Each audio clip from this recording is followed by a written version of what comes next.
Copyright disclaimer. Under Title 17 U.S.C. Section 107, allowance is made for fair use for purposes such as criticism, comment, news reporting, teaching, scholarship, and research. Fair use is permitted by copyright statute that might otherwise be infringing nonprofit, educational, or personal use tips the balance in favor of fair use.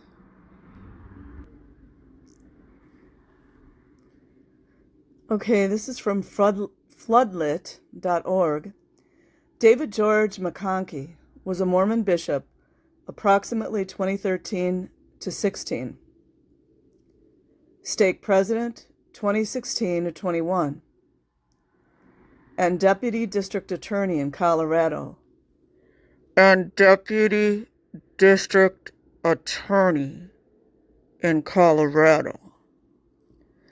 Paternal grandson of Mormon Apostle Bruce R.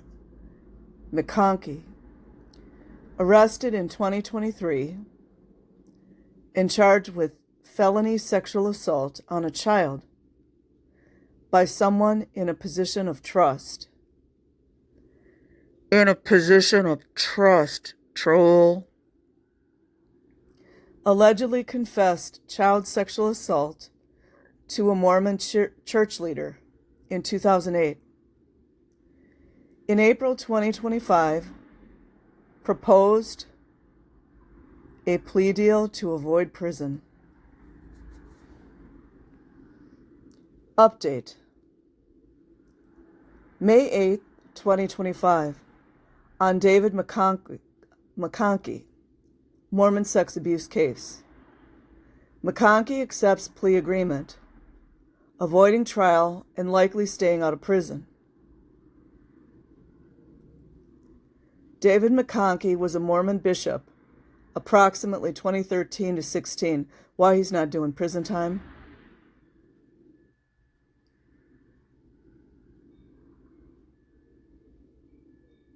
Stake president 2016 to 21, and deputy district attorney.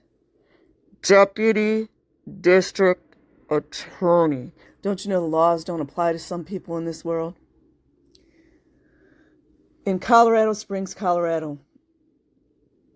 In 2023, McConkie was arrested and charged with felony sexual assault on a child by someone in a position of trust. Despite McConkie's alleged confession to a Mormon church leader in 2008 that he sexually assaulted an infant,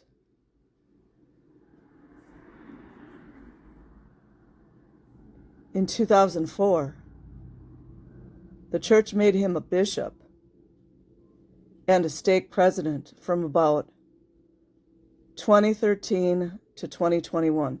You know what vibes I'm getting, you guys? I'm getting satanic Illuminati vibes. All it is those secret clubs where they do the rituals in the woods, in the basements, church basements. Do your research. In April 2023, McConkie proposed a plea deal to avoid prison time. Did I miss something, you guys? I think I missed something here. I do think I missed something. I don't know. I don't know the law in and out, but something seems weird about that.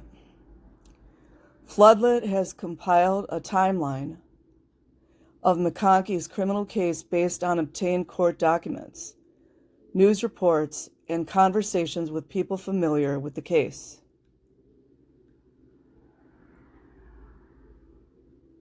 Content warning: graphic descriptions of alleged child sexual abuse. Hold on a minute. I didn't see that content, but I went over it anyways. David McConkie left. Where is he at? And don't you guys wonder who he's standing next to? Left in Bolivia in 2018 with a former LDS mission companion, right? And 2 church members they taught and baptized in the late 1990s. June 2002. McConkie graduates from Brigham Young University, BYU, in Provo, Utah, with a bachelor's degree in saxophone performance. Harris Fine Arts Center at BYU Provo. 2004, McConkie begins attending the Antonin Scalia Law School. Interesting degree he got before he went to law school. I thought lawyers usually get, like their first degree, they kind of concentrate on what they want to practice law in. Again, McConkie begins attending the Antonin Scalia Law School at George Mason University in Arlington, Virginia.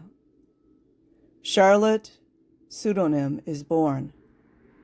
She is the first of 3 alleged victims of sexual assault or inappropriate treatment by McConkie. She later reports that McConkie sleeps with her sometimes at night until she is 12 years old. Where was everybody else, you guys? Don't you wonder? You guys know what I always say.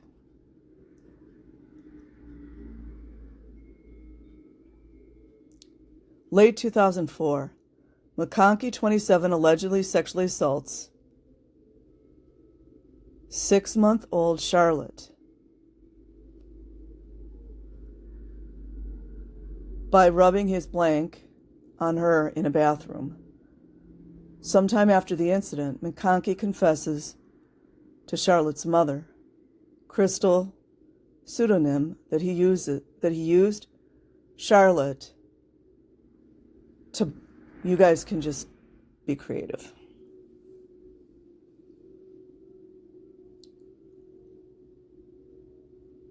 Excerpt from a police probable cause affidavit filed in 2023 in Colorado in David McConkie's criminal case. Black rectangles are redactions by floodlit to protect victims' identities. White blank areas were previously redacted by the court after McConkie attempted unsuccessfully to have the entire affidavit sealed. Don't you guys wonder how many of these sealed affidavits exist within our clown court systems?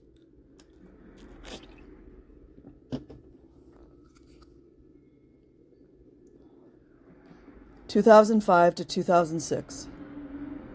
McConkie works as a law clerk at the Office of Legislative Affairs, a legislative analyst at the U.S. Senate Judiciary Committee. There you go, you guys. I can't say too much. I just don't want to. You guys should know. A law clerk at the White House Office of Administration and legislative assistant for 2 Colorado U.S. senators. 2006. Grace Pseudonym is born.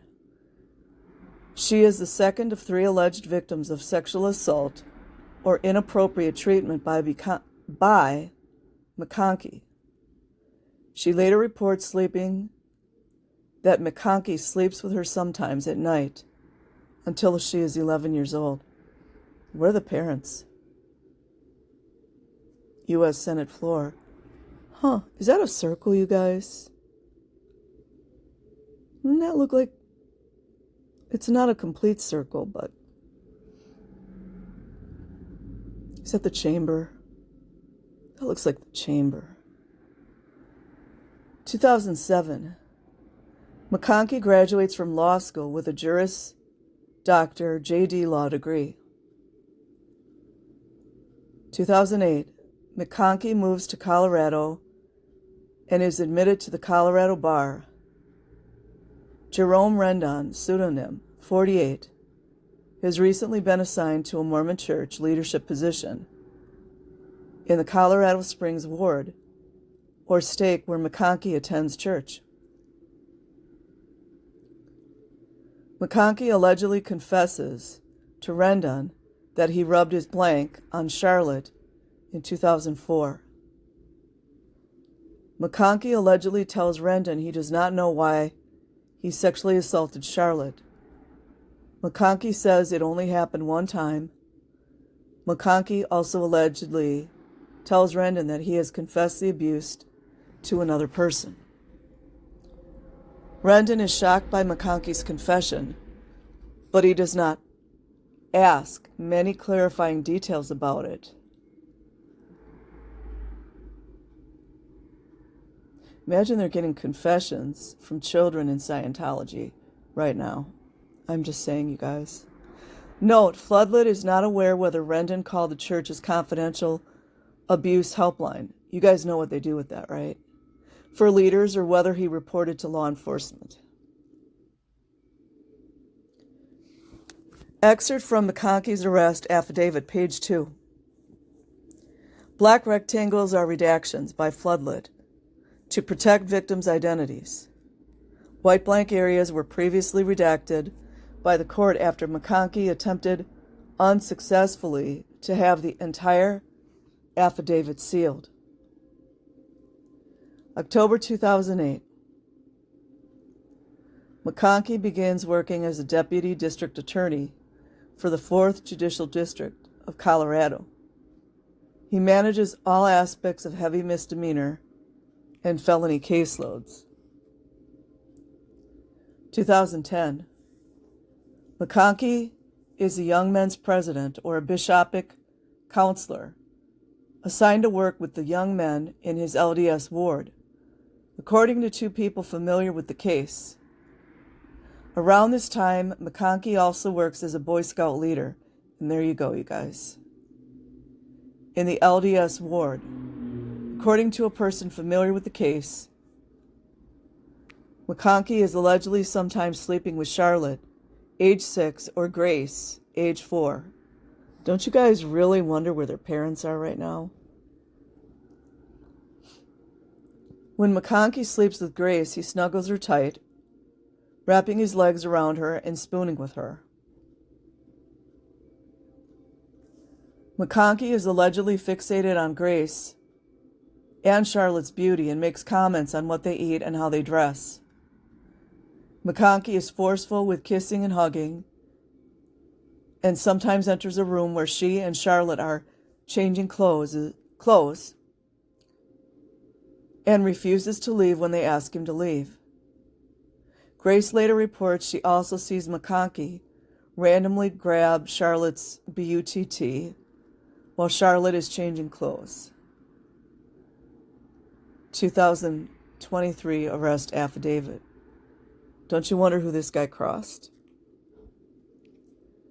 McConkie sometimes comes into a room where Charlotte is sleeping and pulls the sheets off her while she's only wearing underwear. Charlotte later recalls.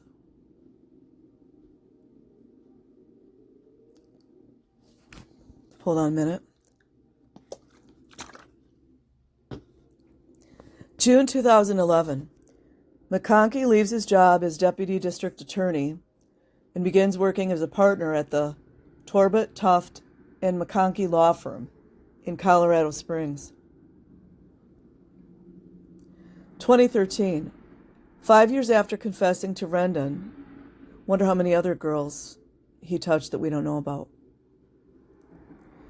McConkie allegedly sexually assaults Charlotte, now 8 years old, while she sleeps in a bed lying next to him. When she wakes up, Charlotte realizes that McConkie is I'll just say touching her. I don't want to go through the whole thing. McConkie allegedly assaults Charlotte in this manner on multiple occasions. She later tells the Colorado Department of Human Services, DHS caseworker, she can recall at least 2 occasions where she woke up to McConkie touching her blank while sleeping in bed with him.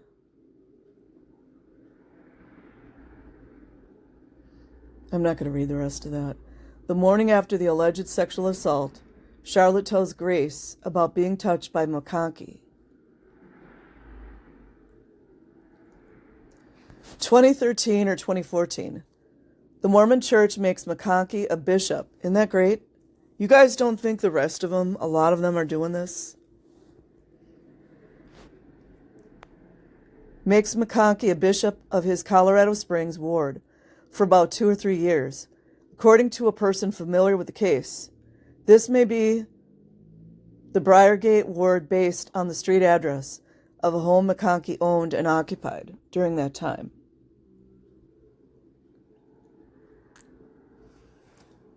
Approximately 2016, McConkie, still a bishop, sleeps with 12-year-old Charlotte at night for the last time.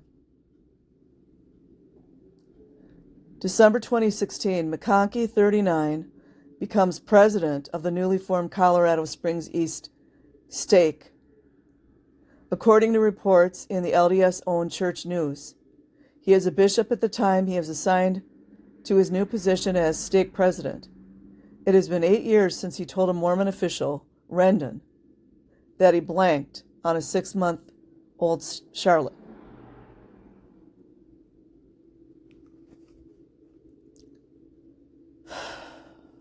(2017) Sierra is born. She is the third of 3 alleged victims of SA or inappropriate treatment by McConkie. These are the ones we know of. McConkie stopped sleeping with 11-year-old Grace. You guys know why they do that, right? Because they have ages.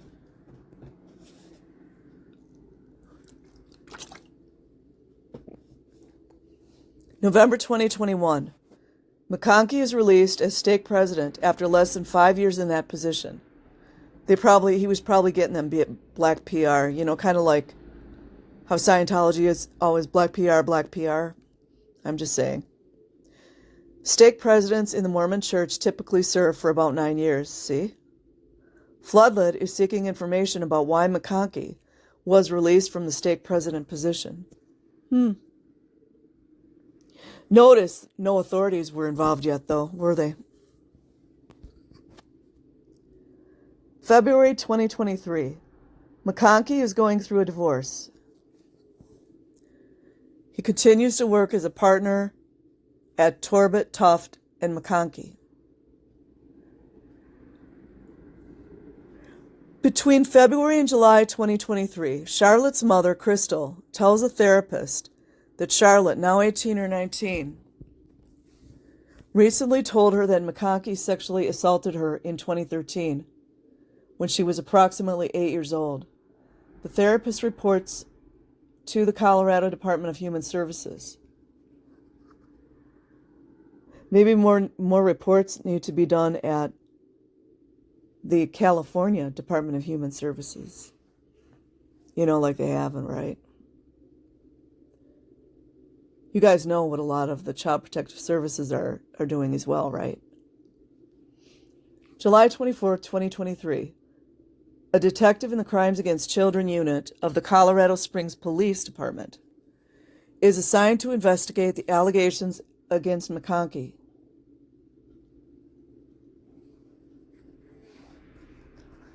Late July or August 2023, 19-year-old Charlotte tells police about abuse spanning several years and concerns she has that McConkie is abusing 6-year-old Sierra, based on Sierra's behavior, according to the arrest affidavit. A Department of Human Services DHS caseworker interviews Sierra. Sierra says that McConkie sometimes cuddles with her in bed the whole night with their arms wrapped around each other. She says when she gets hot, she takes her shirt off. Sierra says McConkie once woke her up at night and asked her if she wanted to play a game, and she agreed. She tells the caseworker the game was called Sorry. Sierra then says she doesn't remember. I wonder if that could be for a lot of reasons. It could be from the trauma. Could be she was drugged. The caseworker asks if she doesn't remember or if it is hard to talk about. Sierra responds, it is hard to talk about. After further screening, Sierra curls up on the couch and says she did not play a game, and Mr. McConkie has never woken her up before. That could be an altar. You guys know about altars? Like when, especially children, go through too much trauma. It happens in satanic ritual abuse a lot. When they go through severe trauma, their mind forms a different altar, which back in the old days they would say they have multiple personalities, but nowadays it's an altar. I wonder if that's what just happened, because it sounds like it, like a fracture. Because 1 minute she was saying that it happened, and then she goes to the couch and curls up. You know, that sounds very much like an altar. August 8th, 2023. The caseworker interviews 19-year-old Charlotte by phone. Charlotte tells the caseworker she can recall at least 2 occasions when she woke up to Conkie touching her. August 23, 2023. Colorado police speak with Jerome Rendon about McConkie's 2008 confession to him. Is he going to jail? Is he going to jail? Inquiring minds MF want to know. Is Rendon going to jail? Rendon says it's normal for members of the church to confess to wrongdoings. Just like Scientology. Except in Scientology, you got to pay a lot of money for it. August 24, 2023. Crystal conducts a recorded pretext phone call with McConkie after police guidance. Crystal tells McConkie, if you blank,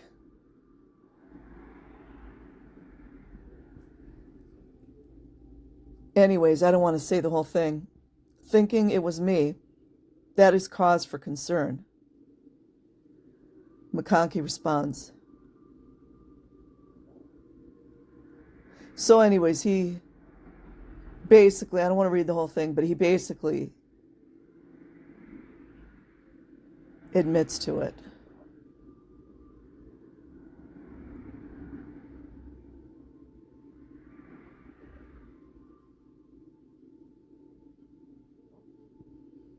I don't want to read all of it because I'm not sure exactly what words are used. Note, it's unclear whether McConkie said 14 years ago, referring to the alleged essay in 2013, 10 years prior to the pretext phone call, or to another possible alleged incident of child sexual assault in 2009. Excerpt from McConkie's arrest affidavit. Page 3, black rectangles are redactions. Okay, I don't need to read that to you guys again. August 29th, 2023. McConkie, 45, is arrested in Colorado on suspicion of felony sexual assault on a child by someone in a position of trust. A third-degree felony. His bond is set at $100,000. Now, I'm just guessing he's a fairly wealthy man at this point? Isn't $100,000 kind of low? I'm just saying, you guys.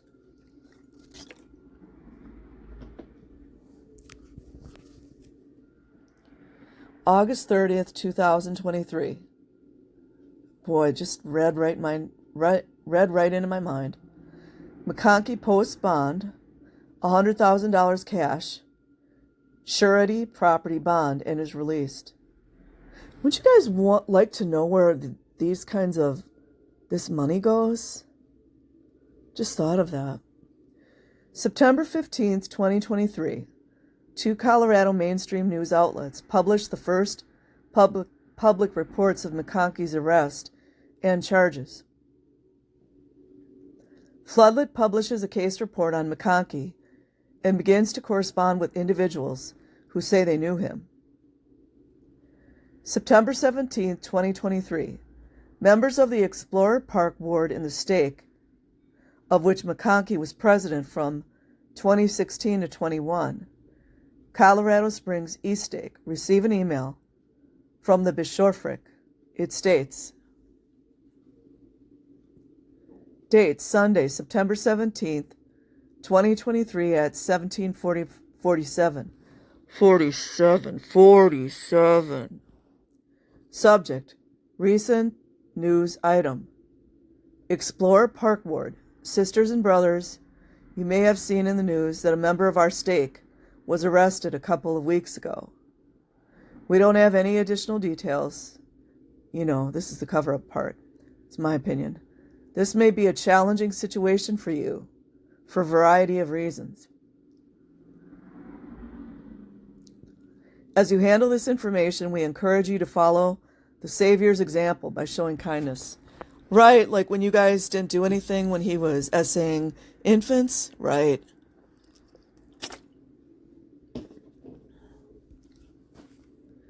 As you handle this, okay. We invite you to not gossip. They're trying to control the narrative, you see. Narcissist much. To respect the privacy of all parties, right. To pray for those involved, right. That's why you let it continue for what, 12 years? They don't want it to spread. Well, too late. To not speculate. This is the thought control, you see. And to be patient. Thought control, thought control, thought control. As the legal process unfolds, thought control. If you would like to discuss any aspect of this news in more detail, please contact Bishop Blank. Of course, his name is redacted, right? Warmly, the Explorer Park, Bishopric. I don't know how to say that. Bishopric? How do you say that? Bishopric?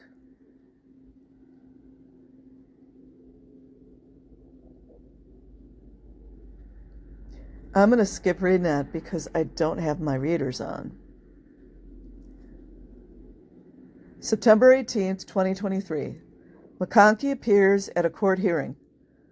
Through his attorney, Joshua Tolini, Conkie files a motion to restrict public access. See, this is what lawyers do.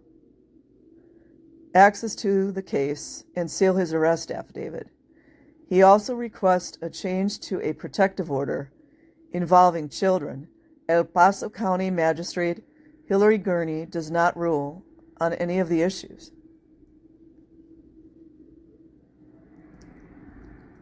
September 22nd, 2023. Tolini says he no longer represents Conkie. Interesting. But does not explain why. Interesting. Conkie is now represented by attorney Colin Brise. November 2023. The court grants Conkie's request to move to Utah, but says it will require him to appear in person for some future court dates in El Paso County, Colorado. Conkie has not been held in custody since posting bond in August.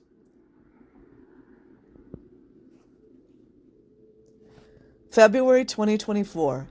Conkie pleads not guilty despite a plea agreement offer from the prosecution that would have kept him out of jail and placed him in sex offender intensive supervised probation. Isn't this different treatment for people? Isn't anyone that did this to children supposed to go to prison? Like, remember the case that I covered with the Massachusetts police that had been sexually assaulting the children since 1976? I forgot what the name of that youth group was called. It had a very lodgy kind of name. I'll have to go back and look at that.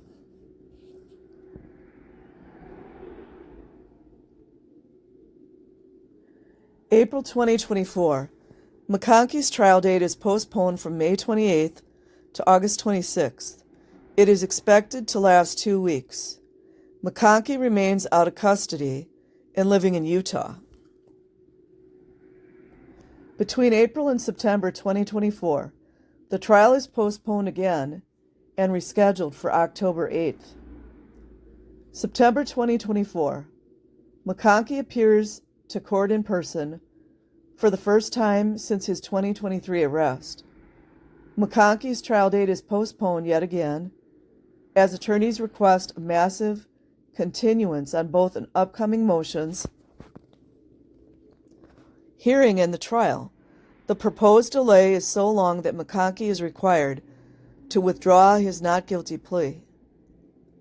McConkie's attorney, Colin Bresset, tells the court that their expert witness, who will be testifying in the motions hearing, will be unavailable until April 2025.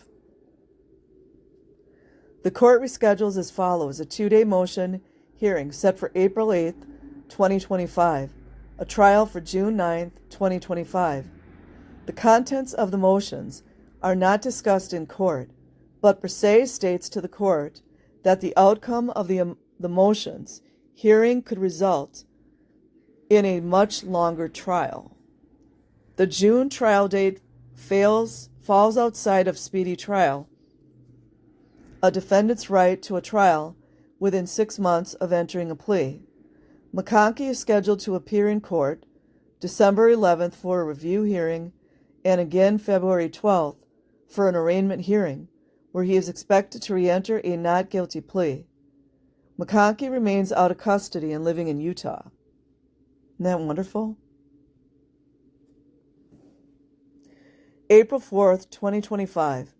McConkie files a proposed plea agreement wherein he admits to attempted sexual assault on a child. It wasn't attempted. As part of a proposed plea deal, in an effort to avoid prison time, because he knows what would happen, right?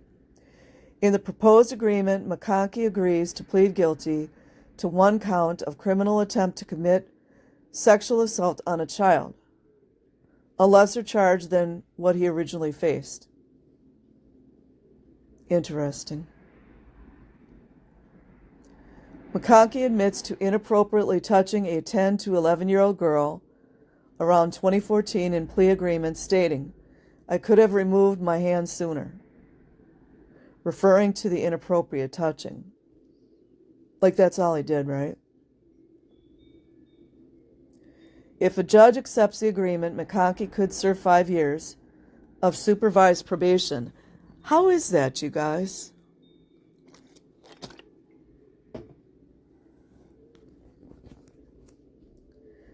With no prison time.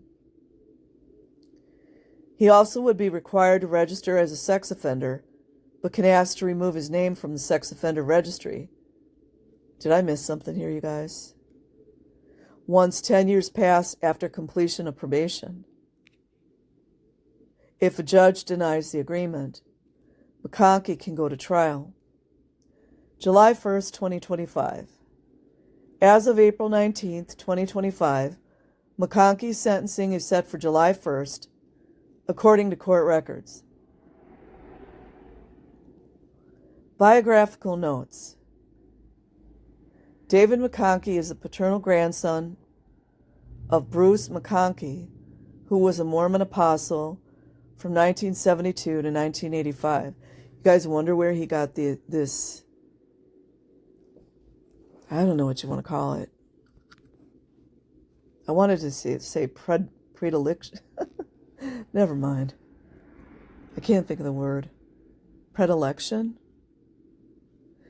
Bruce R. McConkie's wife's father, because you know this is very important, everyone knows. You guys should know, read between the lines, was Joseph Fielding Smith, who was president of the Mormon Church from 1970 to 1972. Bruce R. McConkie's brother, Oscar W. McConkie Jr., was a founding partner of the Utah law firm Curtin McConkie, which has represented the Mormon Church on a regular basis since approximately 1995. I don't know what to make of this article. If you knew David McConkie or have any information about this case, please contact Floodlit. If you have any information about this individual, including their history in the Mormon Church, please add information below or contact us. Floodlit.org reports on sexual abuse in the LDS Church in order to raise public awareness and help survivors heal. I will leave a link in the description box. Like and subscribe if you choose. Otherwise, have an amazing day or night wherever you are. Peace.